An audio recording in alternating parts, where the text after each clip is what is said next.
وبه قال حدثنا ابو بكر قال حدثنا سعيد ما څه ویلو د طریق اول لپاره چې د اوو صحابه کرامو نه په 1400 سندونو باندې روایت نقل کړي چې چا عقل د مامست النار وکړو خاص کر لحم الابل او 10 ور باندې واجب. قال حدثنا محمد بن عمرو عن ابي سلمة عن ابي هريره رضي الله عنه قال قال رسول الله صلى الله عليه وسلم توضؤوا مما غيرت النار ولو من ثور اگر که تاسو د پنیر ټوکړې خوړلې وي ځکه پنیر چکی روغه سړی په خوله خو نه مړ هغه په چاکو باندې داسې ډکره کې ډکرې د پنیر دی ولې نه یاله. وبه قال حدثنا محمد بن حزيمة قال حدثنا حجاج قال حدثنا حماد بن سلمة عن محمد بن عمرو عن ابي سلمة عن ابي هريره رضي الله عنه قال قال رسول الله صلى الله عليه وسلم توضؤوا من ثور اخيكم. وبه قال حدثنا ابن ابي داود قال حدثنا المقدمي قال حدثنا عبد الله عن معمر عن الزهري عن ابي سلمة عن ابي هريره رضي الله عنه قال قال رسول الله صلى الله عليه وسلم توضؤوا مما مست النار ولو من ثور اخيكم. فقال ابن عباس يا ابا هريره فإن ندهن بالدهن. اے ابو هريره من خو کله تیل د زیتون په اور باندې ګرم کو او پاغه د خپل خپل لاسونه او مخ وړو جمع کې واده قد سخن بالنار او هغه تیل په اور باندې ګرم شوی ولی په دې باندې او داس کو بیا ونتوزع بالماء او په جمع کې منګ او په اور ګرمو پاغه او داس کو وقت سخن بالنار سبولا و او په اور د منګ ګرمو په باندې کو کنه کو نو بیا به دې لپاره مودس کو بیا به بل او تسلسل دور. فقال يا ابن اخي ابن عباس کشر یو ورار دا د عربو اصطلاح ده یو ورار اذا سمعت الحديث من رسول الله کله چې ته حدیث د نبی علی السلام نو واوري فلا تضرب له الامثال هغه د مثالونه مو بیانو دا تا مثالونه ولې شروع چې منګه تیل ګرمو په بیا بدن په غړو ولې دې لپاره مودس کو په ګرم او داس کول یا غیر لپاره د مثالونه شو کنه به چې د پیغمبر حدیث مخه تراغه علی راس والعين مثالونه ورته ام دغه خبره د ابن عمر سره راغ ابن عمر سے بوتل چې ابو هريره تا دا روایت کړه چې فتوزو بما مست النار ويو وای خدامن چې تیل ګرم ګزان په غور جمی کې وب ګرمي کو غسل او داس په دې بچو وای ما ته وای ابن عمر وای چې تاسو قریش او منګه د یمن د دوس قبیله ساده خري قریش جګړالو قوم ده په خبره کې خبري راوباس په خبرو کې قریش تاسو ډېر جګړالو قوم په هر خبره کې خبري راوباس او زه تاسو سره خبرې نشم کولای ته قادر الکلام زه د یمن د دوس قبیله ساده لو خلګي من ته چې آقا یو خبره مخه تراشي بيچون بيچرای منو او تاسو قریش په بيچون چرا کوي. قال حدثنا يونس قال حدثنا عبد الله بن يوسف قال حدثنا بكر بن مجرى قال حدثنا الليث قال حدثنا الحارث بن يعقوب ان عراق بن مالك اخبره قال سمعت ابا هريره رضي الله عنه يقول سمعت رسول الله صلى الله عليه وسلم يقول توضؤوا مما مثل النار. وبه قال حدثنا ربيع الجيزي وقال حدثنا اسحاق بن بكر قال حدثني ابي عن جعفر بن ربيعه عن بكر بن سوارة عن محمد بن مسلم عن عمر بن عبد العزيز عن ابراهيم بن عبد الله بن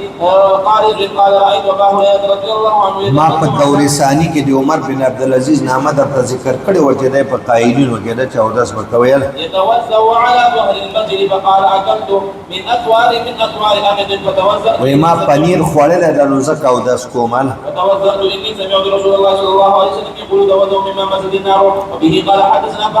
فهد وابن ابي داود قال حدثنا عبد الله بن صالح قال حدثني الليث قال حدثني عبد الرحمن بن خالد عن ابن شهاب فذكر مثله باسناده. وبه قال حدثنا ابن خزيمة قال حدثنا مسلم بن ابراهيم قال حدثنا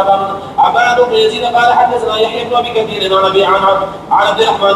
الرحمن بن عمرو الاوزاعي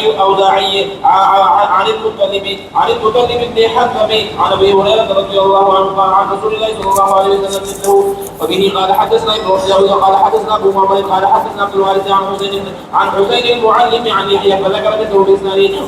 وبه قال حدثنا ابن داود قال حدثنا يحيى بن معين قال حدثنا عبد الرحمن بن مهدي عن معاويه بن صالح عن سليمان بن ابي الربيع عن القاسم مولى معاويه قال اتيت المسجد فرايت الناس مجتمعين على شيخ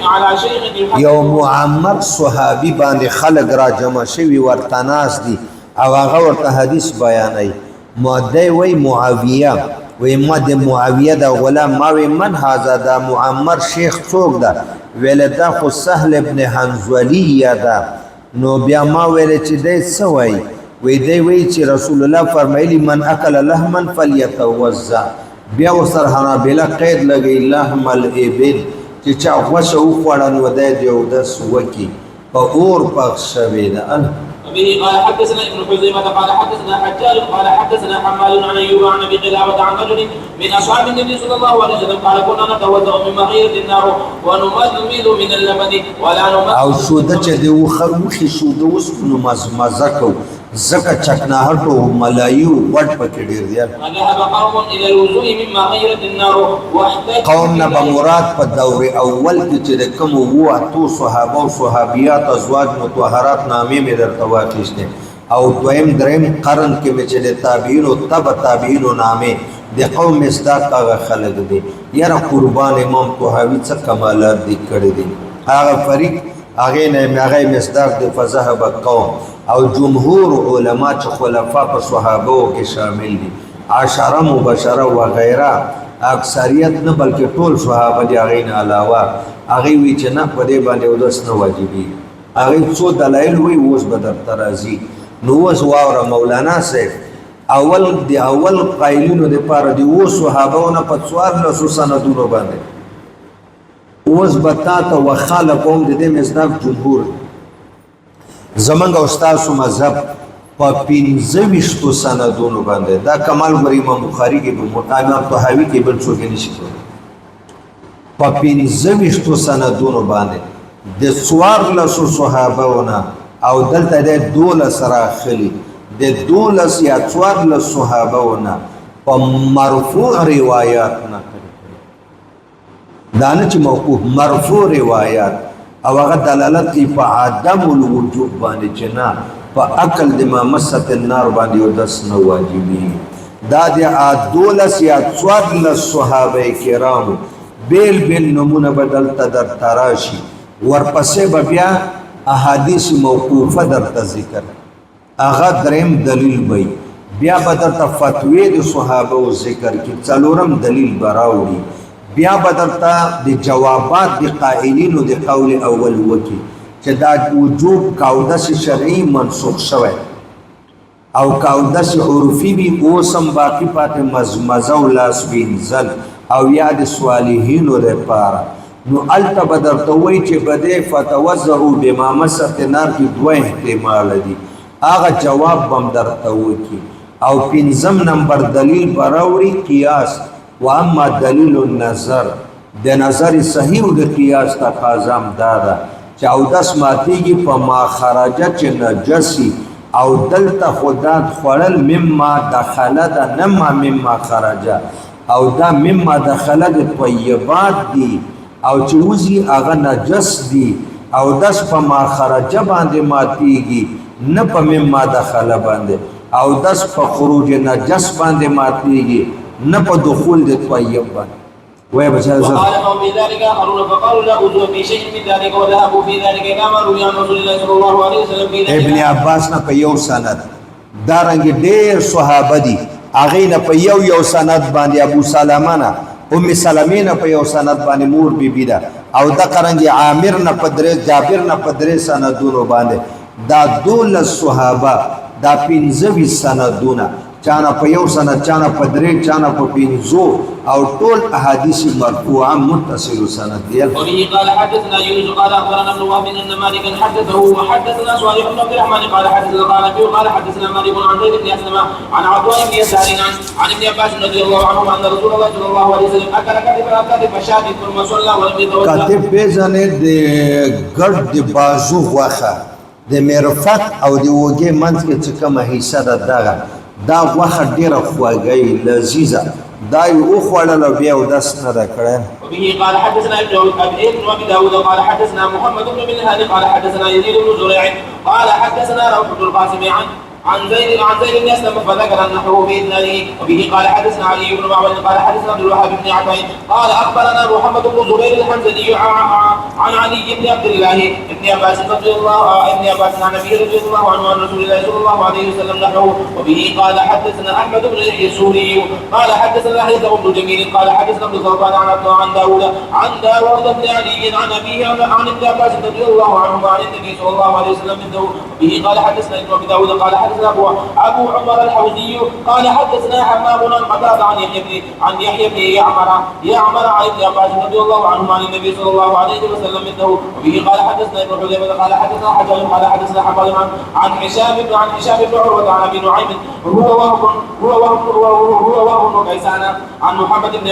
عمرو بن عطاء عن ابن عباس رضي الله عنه انه قال اكل رسول الله صلى الله عليه وسلم خبزا رسول الله مبارک روټۍ وخوړه او روټۍ دې وربشو او غوښه وخوړه ثم ذكر من ولم يتوضا بیا اودس نه کړه. وبه قال حدثنا ابي وزيد قال حدثنا ابو الاسود قال حدثنا ابن لهيعة عن يزيد بن ابي حبيب عن محمد بن عمرو بن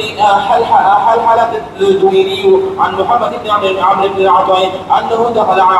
على ابن عباس رضي الله عنهما يوما في بيت ميمونة فضرب على يده وقال عجبت من الناس يتوضؤون مما مست النار والله لقد جمع رسول الله صلى الله عليه وسلم. عطوا وی چې د میمونه ابي کور کې ابن عباس ناستو زوره وی ما ته وی چې د زینو خلکو په دې کار ما ته تعجب راځي. ما وی ولی صاحب وی عجیب ده چې کله روټي غوغه پخ کړي وخري نو دی اودس کوي. والله لقد جمع رسول الله يوما سياب وی زماره په الله قسم چې یو ورځ رسول الله کپڑے مبارک بدل کړي چېرته چې څوک دعوت درکړي په عامو کپړو کې به نه ځي د زینت په کپړو کې به ځي چې کومې ښایسته عمده کپړې رسول الله کپړې بدلې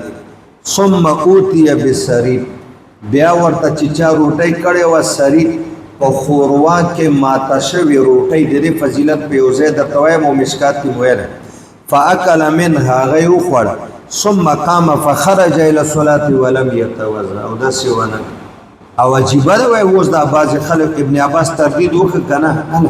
وبه قال حدثنا يونس وربيع المؤذن قال حدثنا حسن وحدثنا بكر بن ادريس قال حدثنا ادم بن ابي اياس وحدثنا ابو بكر قال حدثنا ابو داود قال حدثنا شعبة قال سمعت ابا عون محمد بن عبيد الله الثقفي قال يقول سمعت عبد الله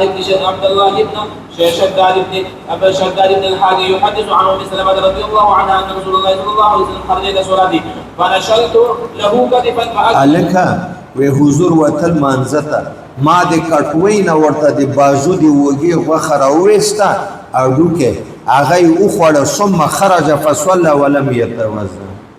ده آخر الأمرين ده خاء. وبه قال حدثنا أبو بكر قال حدثنا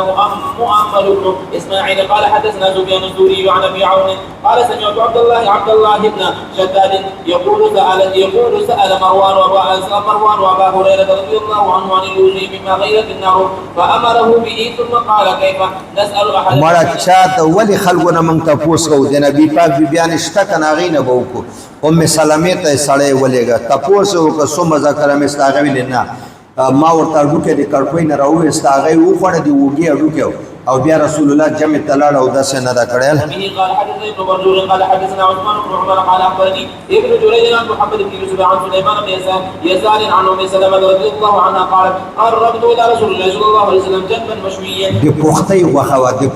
وخه ورته په لرګوم ورته ورته کړي و د یو خوړه ولم يتوضا او داسې نه دا کړل. قال حدثنا ابو بكر قال حدثنا ابو داود الطيالسي قال حدثنا زاهد بن قدامة قال حدثنا عبد الله بن محمد